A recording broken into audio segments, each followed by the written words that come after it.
Reverendo Ótimo, Ézio Fernando. Lima. Olá, reverendo, tudo bem? Reverendo Eugênio Anunciação, famosíssimo reverendo da comunicação. Tudo E bem? reverendo Gerson Correia de Lacerda. Sejam muito bem-vindos aqui no nosso debate de hoje.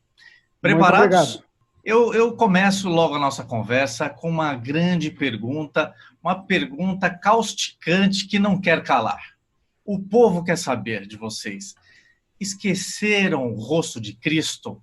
Reverendo Eugênio, eu queria que você começasse a descrever um pouquinho sobre isso. As pessoas estão vivendo nos tempos modernos, onde a religião pulsa cada vez mais, e dá-se a pura impressão de que as pessoas estão esquecendo do Cristo. Eu estou errado ou estou certo? Excelente pergunta, Fernando. Um abraço aqui para o Ézio, para o Gerson, uma alegria estar aqui com vocês. Esqueceram, sim, nessa ideia da gente pertencer a uma cultura judaico-cristã, a ênfase maior ficou no aspecto judaico. Esqueceu-se o aspecto cristão. Embora Jesus tenha feito parte de uma cultura judaica, ele veio promover a complementação daquilo que estava completamente apagado. Então, sim, há um esquecimento do rosto de Cristo em nossos dias. As igrejas hoje parecem estar seguindo um modelo mais judaico do que cristão propriamente dito. A gente não está aí abolindo, na verdade, ou segmentando a palavra de Cristo. Porque, querendo ou não, a gente tem o Antigo Testamento e o Novo Testamento.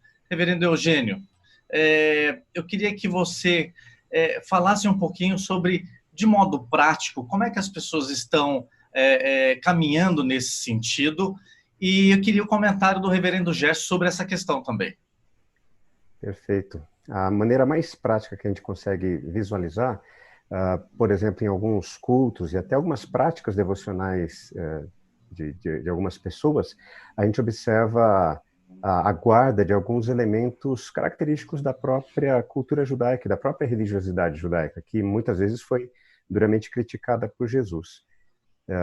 Vamos tomar aí como exemplo algumas práticas de tocar, por exemplo, instrumentos sagrados, um shofar, manusear elementos comuns à religiosidade judaica, reconstituir a arca em alguns ambientes, e isso tudo são pequenas práticas que vão se reproduzindo, né, em muitos ambientes e vão influenciando a nossa maneira e o meio evangélico nessa sua relação com a religião. Reverendo Gerson.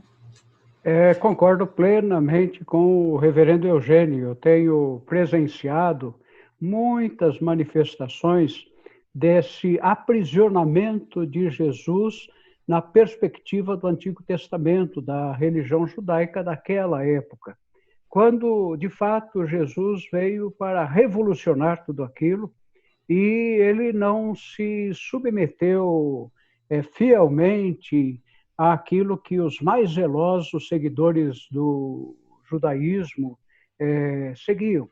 Ele se rebelou contra o modelo, inclusive, da religião judaica do seu tempo. Reverendo Ézio, o senhor não acha que, pensando desta maneira, a gente vai supervalorizar o Novo Testamento? Não se trata de supervalorização, Fernando. O fato é que a nossa fé cristã nos faz olhar para o Antigo Testamento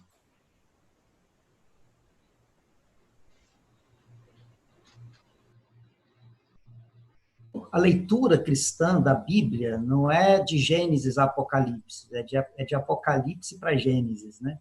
É como se nós, nesse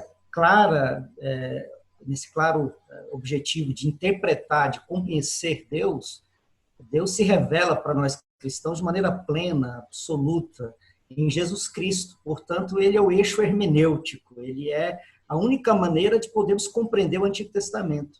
Se nós não encontrarmos no Antigo Testamento aquilo que Jesus é, nós precisamos perguntar se nós estamos lendo o Antigo Testamento na perspectiva correta.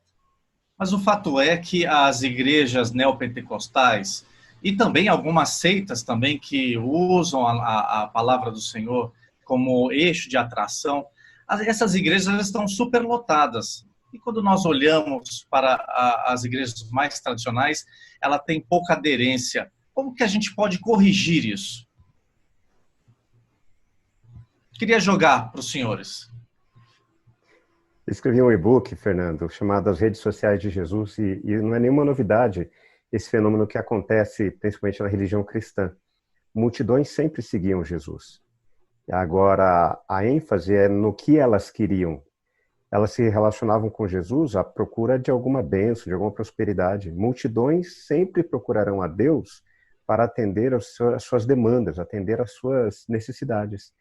E não tem como evitar isso. Vem desde a época de Jesus. Concordo muito com o Ézio e com o Gerson, quando a gente precisa recuperar a centralidade de Cristo. O Antigo Testamento aponta até Cristo, a promessa da vinda do Messias, e o Novo Testamento é a evidência do cumprimento da promessa estabelecida no Antigo Testamento. Cristo é centralidade em tudo isso. Reverendo Écio. Bom, nós não podemos esquecer que um dos grandes elementos agregadores do cristianismo é a sua capacidade de sincretismo. Você vê isso, que historicamente o cristianismo foi aglutinando as diversas formas de culto do mundo romano, mundo grego, e isso foi até chegar, né, à Idade Média, com um cristianismo completamente distorcido, que a Reforma Protestante tentou resgatar. O que nós temos no movimento pentecostal não pentecostal é como se nós fôssemos um retorno a essa mística sincrética antes da Reforma Protestante, em que volta-se os elementos mágicos da fé, né, a necessidade de elementos concretos para essa espiritualidade, que de alguma maneira a Reforma talvez tenha sido muito radical em alguns pontos, ao nos arrancar todo o aspecto simbólico. Mas a grande questão, quando a gente pensa sobre a fé cristã, é em que sentido, mesmo o cristianismo sendo sincrético, qual é a sua essência? Então, é claro que quando nós vemos num país que o cristianismo também aglutinou elementos do catolicismo romano, das religiões afro-americanas, africanas, de matizes africanas, ou mesmo as indígenas. Mas quando a gente olha para o cristianismo hoje, a pergunta é: o que é essencial nessa fé? O que é fruto de sincretismo e o que é essencial na fé? Reverendo Gerson, de maneira prática, como que se corrige isso? Olha, é difícil corrigir, eu queria voltar um pouquinho. Sim. E dizer que o elemento que eu considero um dos aspectos essenciais do cristianismo, concordo com o que disse o Ézio agora a respeito do sincretismo que ocorreu ao longo dos séculos no cristianismo, mas um elemento que é essencial no Evangelho de Jesus Cristo é a proclamação, é o anúncio da graça de Deus. Isso é fundamental. Nós somos salvos pela graça. Foi esse elemento também que a reforma do século XVI recuperou. Só que nós vivemos num mundo dominado pelo capitalismo. E a gente, nesse sistema que a gente está vivendo, a gente não consegue entender a graça, porque tudo tem um preço. Então é muito mais fácil para uma religião que utiliza aspectos do capitalismo e, ao invés de oferecer as coisas gratuitamente, vende. Isso atrai muito mais a multidão, porque a multidão consegue compreender o que significa comprar as coisas. E isso está de acordo exatamente com o legalismo lá do Antigo Testamento. Não sei se eu consegui reduzir em poucas palavras aquilo que eu estou pensando. Eu acho interessante isso que o senhor colocou, reverendo Gerson, porque isso traz agora numa reflexão de que existe um engajamento das pessoas, dos fiéis, para essa ênfase do Antigo Testamento e já não existe tanta aderência ao Cristo. Mas a gente está falando de pessoas, de vidas, e aí é uma pergunta muito objetiva, né? Essas pessoas, em algum dado momento, estão sendo enganadas? Eu acho que estão sendo enganadas exatamente porque estão também querendo ser enganadas por causa da dificuldade de aceitar a graça de Deus revelada em Cristo Jesus. Então, é muito mais objetivo tentar comprar as bênçãos de Deus do que receber gratuitamente essas bênçãos de Deus. Eu acho que é por aí. Reverendo Eugênio. É interessante, o Gerson falando, tem 3 palavras com a letra G aqui. A graça, que é aquilo que nós não conseguimos comprar ou medir. A ganância, que é também um movimento muito claro no coração das pessoas, de boa parte das pessoas que compõem a multidão. Então, elas se aproximam de Deus não por causa da graça, mas por causa da ganância. E o outro movimento que é produto claro da graça. Um coração regenerado, um coração transformado, uma nova criatura, ela é movida por gratidão. E a gratidão, ela é transmitida e manifestada em generosidade. Então, é o exato oposto da ganância. Multidão é gananciosa, discípulos são generosos. Reverendo Écio, tem algum comentário sobre, Eu penso sobre que isso? Fernando, eu penso que essa questão do engano, ele é fruto daquilo que nós mais conhecemos dentro do mercado, dentro daquilo que nós entendemos como mercado, que é a propaganda, né? A propaganda ilude, a propaganda engana, a propaganda seduz. Até que ponto aquele que foi seduzido tem consciência dessa sedução é muito difícil. É muito difícil mensurar, né? Que aquele sujeito que passa por uma dificuldade, está enfrentando uma enfermidade, um problema financeiro, vê uma propaganda de solução milagrosa, até que ponto que essa propaganda ele tem consciência de que isso é falso ou verdadeiro, né? Talvez só depois da frustração, mas até chegar à frustração, talvez o caminho seja extenso, né? Seja grande. Reverendo Eugênio, eu não sei se eu consigo trazer nesse debate, se estaria dentro do tema, acredito que sim.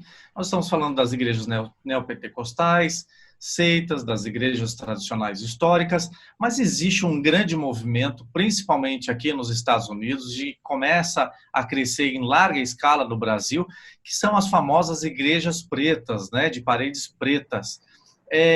A gente conseguiria colocar este novo movimento, ou seria uma nova embalagem de uma religiosidade que a gente precisa descobrir ainda? Interessante. A gente fica um pouco preso à questão da forma. Muitas vezes esquece da essência. A verdade, a minha impressão, pelo menos, é que mais do que você configurar o ambiente de culto, é necessário fortalecer o ambiente de espiritualidade cristã. A forma como a gente crê, de acordo com a Bíblia, os ensinos de Jesus, a nossa forma reformada de viver a vida e de entender a vida, é isso que a gente precisa enfatizar. E aí a forma, não creio que teria um fator determinante, porque há público para todos os gostos e para todas as formas. Há pessoas que se adaptam bem a uma igreja preta, há pessoas que se adaptam bem a uma igreja mais litúrgica. A questão é, se todas elas, em suas multiplicidades, enfatizarem um aspecto positivo da fé cristã reformada, para mim isso é o mais determinante. Reverendo Gerson. Perfeitamente, concordo com o que disse o reverendo Eugênio. E me reporto a uma experiência da minha igreja local. Nós temos na igreja local 2 cultos aos domingos. E ficou nitidamente claro que um culto é um culto mais contemporâneo e o outro culto é um culto mais tradicional. Mas eu acho que pouco importa a forma, o importante é o conteúdo. E nos 2 cultos, a mesma mensagem tem que ser proclamada. E eu volto a enfatizar a mensagem da salvação pela graça de Deus revelada em Cristo Jesus. Mas, de qualquer forma, as igrejas neopentecostais, elas se utilizam dessa embalagem na infraestrutura, inclusive, dos templos, né? A gente vê muita similaridade com o que era praticado no Antigo Testamento na sua arquitetura. Ou seja, tem-se as igrejas pretas, que usam de toda essa embalagem, mas também as igrejas neopentecostais também se utilizam disso. Não estamos falando da mesma coisa? Uhum. E eu me reporto aqui a uma tese de doutorado do reverendo Leonildo Silveira Campos, que trabalhou a Igreja Universal do Reino de Deus. E o título da tese do reverendo Leonildo é muito apropriado. Ele colocou templo, templo, teatro e mercado. As três coisas interagindo. Tem o templo, mas ao mesmo tempo tem o mercado, que é a venda.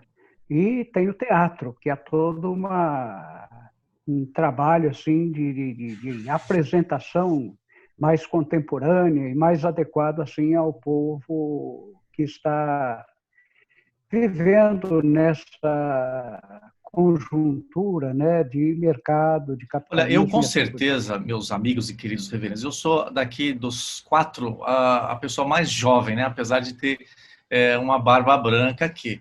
Mas eu quero fazer uma pergunta ao reverendo Ézio, apesar de ter os cabelos ainda negros, mas é uma pessoa de bastante vivência. O senhor imaginou em algum dado momento na vida cristã que o senhor fosse ver a igreja no nível em que está, e se referindo a isso, a essa ênfase do Antigo Testamento, de igrejas, por exemplo, que a gente viu recentemente na mídia, né, vendendo um grão de feijão com os dizeres nele. O senhor imaginou em algum momento da tua vida que o senhor fosse presenciar isso? Então, é uma pergunta boa, viu, Fernando? Porque é claro que, no meu período já de seminário, nós já tínhamos um contato com esse início desse movimento neopentecostal. Acontece que a gente percebe um crescimento muito rápido na criatividade de como exercer essa venda e essa dramatização do sagrado, como o reverendo Gerson apontou. Quer dizer, o que se percebe é que em cada momento, cada ano que passa, há um avanço nessa maneira de abordar o sagrado. E tudo aquilo que é inovador parece que vem demais, né?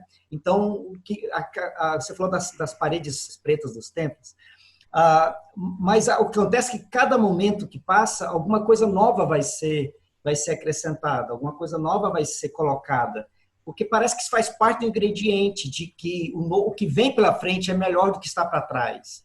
E parece ser antagônico, paradoxal, porque é novo no modelo, é novo na abordagem, mas é antigo porque resgata questões que eram praticadas tanto no judaísmo quanto no paganismo dos primeiros séculos da igreja, quanto na feitiçaria, na magia do período da Idade Média. Então, ao mesmo tempo que parece ser novo, é muito antigo, né?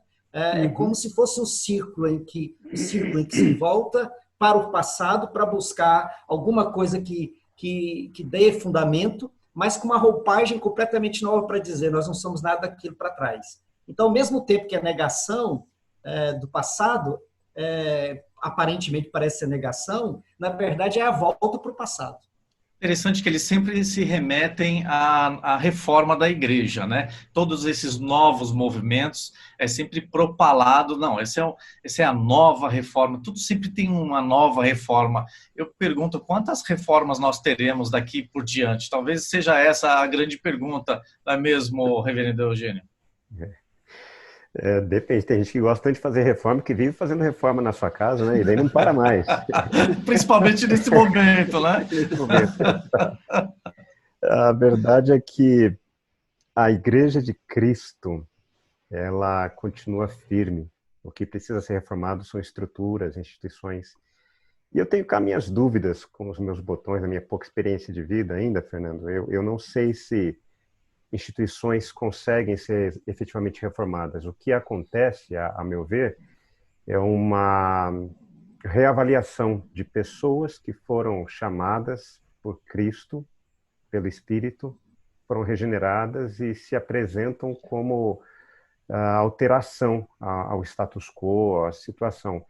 Agora, esse movimento que o Ezio muito bem apontou, né, de um revisitar do passado, isso vai ser cada vez mais claro. Mircea Eliade, que é um dos grandes nomes da ciência e da religião, Durkheim, que avaliava a religião desde o sistema totêmico, sempre apontavam isso. A religião, ela sempre vai se fazer valer a partir dessa linguagem mágica espiritual. Nós vamos conseguir manipular os poderes ocultos do mundo para o nosso benefício. E é exatamente o oposto daquilo que Cristo vem oferecer na mensagem da graça, né? Nós não temos o que fazer para alterar as coisas. Temos apenas que responder positivamente à graça de Deus. Mas o grande problema é o conhecimento, ele vem da consciência, né? A partir do momento que as pessoas têm consciência têm acesso a uma determinada informação, a gente vê nas relações humanas que ela gera conhecimento, gera crescimento através dessa consciência. O problema é que estas igrejas, estas seitas, elas não estão levando o conhecimento, não estão fazendo a educação, dando acesso a essas pessoas a terem essa profundidade que a gente teve na nossa infância. Não é mesmo, reverendo Gerson? Sim, eu gostaria até de fazer um comentário a respeito dessa questão da reforma contínua, a que o Ézio se referiu e que o Eugênio comentou. A questão é que também o lema da reforma anuncia que a gente deve estar em contínua reforma. Igreja reformata et semper reformanda. Igreja reformada é a que está sempre se reformando. Esse lema é sempre citado. Só que a gente se esquece de que essa frase está incompleta. A igreja reformada está sempre se reformando segundo as Escrituras. É isso que é deixado de lado, segundo as Escrituras. Então, a igreja busca novidade, nós vivemos num mundo que está sempre buscando novidades, e a igreja, então, fica se reformando, mas sem um objetivo, sem uma finalidade. Quando o lema da reforma diz nós devemos nos reformar para seguirmos as Escrituras. E a chave hermenêutica das Escrituras, para mim, na reforma e em Jesus Cristo, é a graça de Deus, não o legalismo farisaico. Reverendo Écio. Eu estou ouvindo os meus pares falando e pensando aqui, né, que nós vivemos num tempo de negação da razão, né? E parece-me que alguns aspectos da religiosidade, não só dentro do mundo cristão, mas até fora dele, como a negação da modernidade, é também a negação da racionalidade. Então, como eu quero negar a razão, como eu quero negar a modernidade, eu nego também a racionalidade. Então, se agarra aquilo que é místico, aquilo que tenta explicar, de alguma maneira, a crise humana, o desejo humano, a necessidade de resposta humana por outros canais que não aquele da racionalidade. Né? E essa auto-verdade, né? E talvez ninguém tenha dito melhor isso do que Charles Taylor, aí, o filósofo canadense, no livro A Era Secular, né? que enquanto antes da modernidade nós tínhamos a compreensão da religião como o Deus que fala do lado de fora e eu absorvo aquilo como verdade absoluta, na modernidade nós temos o inverso disso. Né?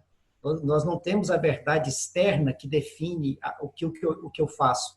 Nós temos a verdade interna, a auto-verdade, o ego soberano, que defende todas as minhas escolhas. Por que será que a religião, então, quando ela tenta dizer o que Deus deseja através das Escrituras, não encontra espaço, mas quando ela fala nessa auto-verdade do ser humano, que quer respostas, mas que estão aqui dentro, ele só precisa, fica mais fácil ele acreditar, porque é a sua auto-verdade, seu ego soberano, por que elas encontram tanto sucesso no nosso tempo? Talvez seja porque nós, enquanto igreja reformada, ainda não conseguimos perceber claramente que nós tivemos uma mudança radical na maneira desse ser humano buscar resposta. E isso talvez seja uma das crises que nós também enfrentamos. Reverendo Eugênio, o senhor acredita que a graça ela é apreendida? Ela é apreendida ou aprendida? De se apreender, as pessoas vão aprendendo a entender a graça? É somente a partir de uma ação do Espírito. Para o ser humano caído é impossível. Ele não consegue apreender, ele não consegue compreender a graça de Deus. A graça de Deus é uma experiência marcante na vida do regenerado e que transforma a sua maneira de enxergar o mundo. A gente tem falado muito de religião e parece que o movimento ao redor de Jesus, ele realmente rompe com o ciclo religioso. Porque em qualquer religião, inclusive a religião cristã, eu tenho que fazer algo para agradar os deuses ou agradar a Deus. No cristianismo, eu não consigo fazer nada para agradar a Deus. Então Cristo veio, ele agradou a Deus, ele sendo o próprio Deus, pagou mais do que pagar o meu pecado, ele atraiu sobre si a ira de Deus, que era destinada a todos nós. Então, por isso, nós somos libertos e salvos da ira vindoura. E a partir de então, a nossa vida ela é completamente transformada. E essa é a proposta de Jesus. O cristianismo é amar a Deus sobre todas as coisas. E esse amor a Deus, ele precisa ser necessariamente manifesto no amor ao próximo. E é o que Tiago diz em sua carta. A religião que agrada a Deus é o cuidado da viúva, do pobre, do necessitado. É dessa maneira que a gente ama a Deus, quando a gente se preocupa com o outro. Gratidão é sinônimo de generosidade, sempre. Nessa quebra da religiosidade que o senhor cita, a gente não está colocando Deus e Jesus em lados opostos? Não, porque Jesus é a própria manifestação de Deus. Toda religião é baseada numa concepção que o ser humano tinha de Deus. E enquanto sociedade humana, a gente vai evoluindo a forma de pensar o mundo e pensar a gente mesmo como sociedade, o próprio Deus e as realidades espirituais. Numa linguagem mais simples, é como se Deus dissesse assim: vocês não entenderam nada sobre quem eu sou. Vocês olharam para a criação e me confundiram com a criação. Vocês não conseguiram enxergar a minha bondade, a minha generosidade nisso tudo. Então Jesus, tem até uma frase famosa de S.D. Gordon, diz assim: Jesus é Deus soletrando a si mesmo numa linguagem que o ser humano pudesse compreender. Então Jesus vem exatamente para isso, para romper essa ideia equivocada da religião acerca de Deus e aproximar da humanidade caída a imagem de Deus. Reverendo Gerson, eu vi que o senhor mexeu a cadeira, balançou, ficou com vontade de intervir. O que o senhor está querendo? O senhor está concordando ou discordando? Eu estou concordando, estou encantado com a palavra do Eugênio. E enquanto ele falava, eu me lembrei e não resisto a mencionar o velho Karl Barth. E ele dizia, né, que, num certo sentido, cristianismo não é religião. Por que não é religião? Porque religião é o esforço humano de ascender, de chegar até Deus. E o cristianismo proclama exatamente, e Cristo diz isso, representa isso, Cristo representa o inverso. Nós não conseguimos chegar a Deus. Então Deus vem até nós. E ele vem até nós na pessoa de Jesus de Nazaré. E aí eu me lembro também de Calvino, que ele dizia que Deus age conosco como uma mãe se dirige à criança. Ela não fala a linguagem de adulto com a criança, ela fala a linguagem da criança. E Deus veio até nós, falando exatamente a nossa linguagem para nos alcançar. Eu acho isso fantástico. Reverendo Écio. Isso é conversão, né? Que Gerson e o reverendo Eugênio falaram, é conversão. E é exatamente o oposto da auto-verdade do ex-soberano, né? Porque a compreensão de que Deus faz e a salvação é esse receber da dádiva de Deus, que outorga a justiça que eu não tenho, me faz se relacionar com Ele de uma maneira completamente diferente de qualquer paganismo religioso que fica usando de objetos, quaisquer que sejam, ou de pessoas, quaisquer que sejam, como mediadores dessa relação. Então, veja que o que nós temos nesse momento atual é que a religião toma cena, porque há uma negação desse ser humano, inclusive de compreender o que Deus faz por ele.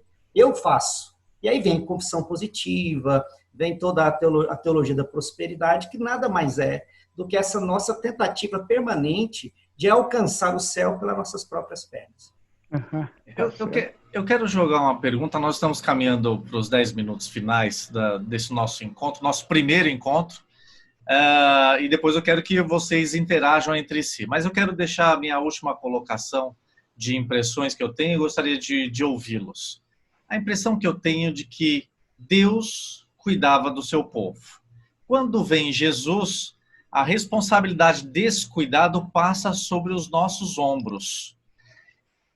Essa é a impressão que eu tenho. Será que o cristianismo, a palavra de Deus, falha exatamente aí de dar esse livre-arbítrio ao ser humano de escolher, dessa autorresponsabilidade?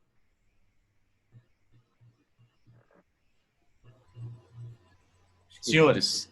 Acho que todos os senhores estão querendo agora não falar, né?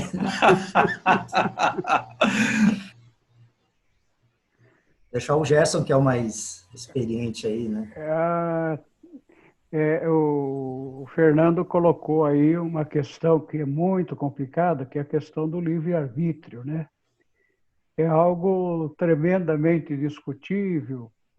E no calvinismo, em Calvino, nós não temos o livre-arbítrio. Nós estamos debaixo do pecado. Então, é somente Deus que pode vir ao nosso encontro e que nós somos conduzidos a Deus pela atuação soberana do Espírito Santo, que foi o que o Eugênio também mencionou. Então, a gente precisa dar um salto no escuro e confiar totalmente em Deus, porque a gente, de fato, não consegue chegar a Deus, né? Mas a religiosidade atual quer se afirmar, né, como que o ser humano possa atingir a Deus fazendo alguma coisa, dando alguma coisa, tendo um objeto sagrado e assim por diante. Fernando, eu estava aqui pensando na sua pergunta, acho que o seu raciocínio tem sentido. De que maneira? No Antigo Testamento, nós temos muito a figura de Deus ser encontrada no templo.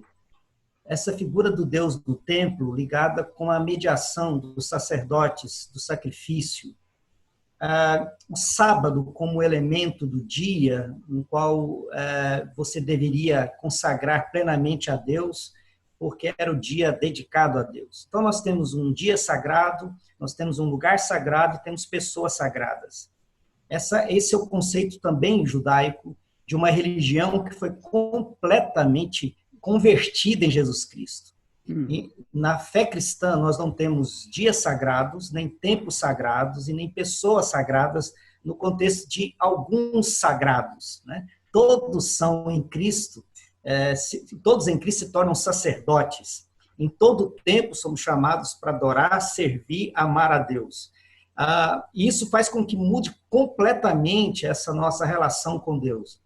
E esse chamado, então, individual, de me relacionar com Deus pessoalmente e ser nesse mundo um sacerdote. A palavra sacerdote é confusa, né? Parece que eu estou colocando alguém como alguém que tem um poder especial. Nada disso. Sacerdote é aquele que faz a ligação da terra com o céu, né?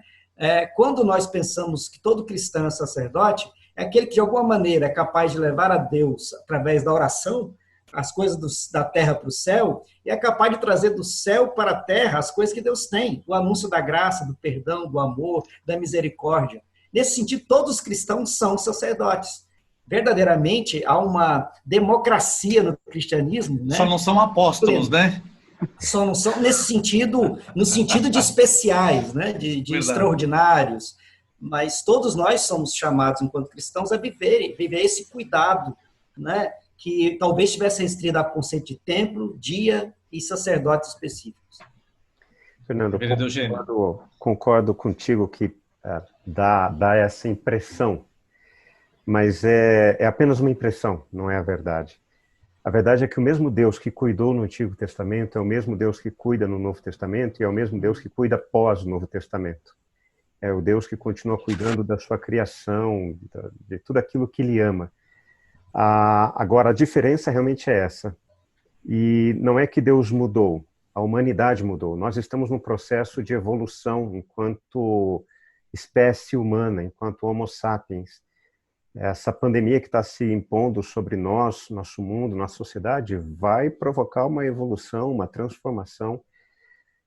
A impressão que eu tenho é que as percepções que as pessoas tinham no Antigo Testamento sobre Deus, elas mesmas foram sendo alteradas.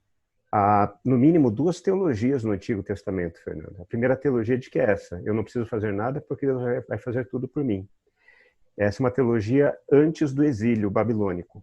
Depois do exílio babilônico, que a gente pode até configurar como se fosse um Covid-19 ali para o povo de Israel, a teologia deles foi completamente transformada. Eles romperam com essa teologia que é muito enfatizada nas igrejas neopentecostais, de que se eu fizer tudo certinho, Deus vai me honrar, até a construção de um Deus Papai Noel. Se eu for um bom menino, no final da minha vida eu mereço o céu, né? É completamente superada já no Antigo Testamento, onde já é chamada aos seus leitores, os seus seguidores, a esse tipo de experiência. Deus continua cuidando de nós, mas nós temos uma responsabilidade diante de Deus e diante das pessoas. E em Jesus, isso fica muito mais evidente nessa nova criação que Paulo estabelece. Paulo também cita dessa forma: a lei, ela funcionou como um aio, como uma babá, até a vinda de Cristo, para que quando Cristo viesse, toda a lei fosse cumprida. Então agora nós deixássemos de ser crianças enquanto seres humanos e passássemos a ser pessoas conscientes e com autonomia para poder responder positivamente à graça e por causa da graça. Então eu creio que é mais um processo de construção, de evolução de nós, seres humanos, nesse processo todo. E aquilo que o Gerson e o Ezio falaram de maneira tão preciosa, né? Antes de Cristo, nós não temos livre-arbítrio, porque a nossa inclinação, as nossas decisões são movidas pelo pecado, pelo coração caído. Depois de Cristo, nós temos isso restabelecido e restabelecido. E aí passa a ser uma decisão, uma luta entre aquilo que eu quero e eu não consigo realizar. Mas isso é apenas depois da intervenção do Espírito Santo, que é o dunamis, a potência, o poder de Deus em nossas vidas. Olha, o nosso bate-papo aqui está muito bom. O tempo passou correndo. A nossa direção já está pedindo para a gente encerrar, mas eu não posso deixar de dar oportunidade para cada um fazer uma pergunta para quem está na sala aqui neste momento. Já que quem falou por hoje foi o reverendo Eugênio. Eugênio, gostaria que você fizesse uma pergunta tanto para o reverendo Ézio ou para o reverendo Gerson, dentro dessa temática para a gente caminhar para o final, e assim sucessivamente. O reverendo Ézio também escolhe um e o reverendo Gerson. Legal, de bate-pronto, assim. Vamos lá, Ézio. Ézio, como que a graça, na sua percepção, ela se evidenciará na vida dos filhos e filhas de Deus para vencer a violência em nosso mundo? A graça é o único poder capaz de romper a violência, a ira, a retaliação. Porque com a graça de Deus eu aprendo que Deus não me dá aquilo que eu mereço. E, portanto, eu não devo dar ao outro aquilo que talvez ele, na minha compreensão da ira, da vingança, ele merece. A graça é o único elemento capaz de romper o ciclo do ódio, porque ela me faz olhar para o outro como Deus olha para mim. Isso é milagroso e só Deus pode fazer. Por isso, a religião da violência nega a graça. A religião do ódio nega a graça, porque a graça rompe o ciclo da retaliação. Reverendo Gerson, para quem você faz a sua pergunta? Faria a minha pergunta para o Eugênio. Ele se referiu a algo que é muito importante, que no Antigo Testamento não existe uma teologia, mas existem várias teologias. Então, a teologia da graça pode ser descoberta também no Antigo Testamento? Essa é a pergunta para o Eugênio. Perfeito. Obrigado. E agora eu me senti no seminário de novo. Rapaz, deu uma pergunta do mestre. Não é bom? Ótimo. Mas é verdade, principalmente através da Resed, e me corrija, Gerson, se eu estiver equivocado, mas a Resed, ela é a expressão da graça no Antigo Testamento. É a misericórdia de Deus, é a fala do autor de Lamentações. Graças à grande misericórdia do Senhor é que nós não somos consumidos, e elas se renovam a cada manhã. Então é a graça que se estende a todo o nosso mundo. Achei lindo o que o Ezio falou, né? A graça é Deus nos dando aquilo que nós não merecemos. Isso me impele a retribuir dessa forma em todas as minhas relações. Reverendo Ezio, sua pergunta e para quem? Reverendo Gerson, eu quero que o Reverendo Gerson fale um pouquinho sobre essa dificuldade que alguns dos nossos pastores, quando sobem no púlpito e abrem o Antigo Testamento, por que eles não conseguem pregar Jesus e a gente acha que está numa sinagoga? O que o senhor acha que é o problema disso aí? Eu acho, Ezio, que é muito mais fácil a gente pregar aquilo que o povo quer ouvir. Ou então aquilo que o povo está acostumado a ouvir. Então, essa linguagem do toma lá, dá cá, a gente tem que oferecer algo para Deus para receber algo de Deus, é uma linguagem muito simples, fácil de ser compreendida, e por isso os pregadores vão pelo caminho mais fácil. Agora, anunciar a graça de Deus, e lembrando Bonhoeffer, não a graça barata, mas a graça preciosa de Deus, aí é muito mais complicado. E é difícil, né, anunciar essa mensagem e conseguir pessoas que queiram ouvir essa mensagem. E aí a gente está enfrentando, se utilizar esse caminho, o mesmo problema que Jesus enfrentou. Ele, de fato, conseguiu atrair multidões, mas quando exatamente essas multidões estavam interessadas em receber favores. Agora, quando ele segue o caminho da cruz, o caminho da manifestação da graça de Deus, aí ele fica sozinho. Então, é a mesma coisa que acontece com os pregadores. Se a gente for anunciar realmente, seriamente, a mensagem da graça, eu acho que a gente não deve esperar alcançar grande sucesso. Eu me reportaria aqui aos profetas do Antigo Testamento. Os profetas, em geral, foram grandes fracassados. Jeremias é o maior exemplo disso. Ele pregou o evangelho, pregou a boa notícia de que Deus estava disposto a perdoar, pregou durante muito tempo, foram 40 anos de ministério, só que ele nunca conseguiu sucesso, fracassou. O profeta mais bem-sucedido do Antigo Testamento, que eu me recordo, é Jonas, que ele pregou só um dia e a cidade de Nínive se converteu. Só que não foi para a cidade dos judeus, uma cidade exatamente que não pertencia ao povo de Deus.